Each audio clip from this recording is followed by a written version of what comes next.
The big thing to take away is, and we've had this discussion yesterday, we've been talking about just the idea of him leaving and preparing for whoever would come next, whether it be outside the organization or somebody you groom. My pick was always Tanner Engstrand, and you never know, he'll be here for another year. Maybe those guys are now know it's clear that, hey, Ben Johnson, we're on a limited timeline with this guy. It's not about if he's leaving, it's really when he's leaving.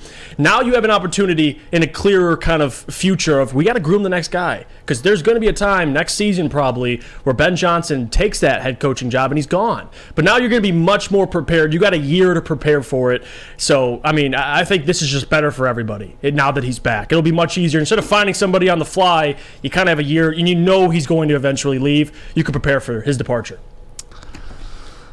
You know, the romantic in me wants to say that this guy's never going to leave. I hope not, man. You know, maybe this is one of those rare situations where you got your Andy Reid and your Bieniemy that want to stay together, click it up, and say, hey, together we're a great team. Let's make this work together. And maybe they start giving him more autonomy over other things too. You know, because at one point Dan Campbell was the assistant head coach of the Saints, and you know he ended up being the head coach of Miami. Right. Maybe to get him from leaving 2 years down the road, or even after next year, like, hey, not only are you the OC, now we're going to make you the assistant head coach too. And the Lions will never have that head coaching position to dangle in front of him unless Dan Campbell falls on his face, which we all hope doesn't happen. Right.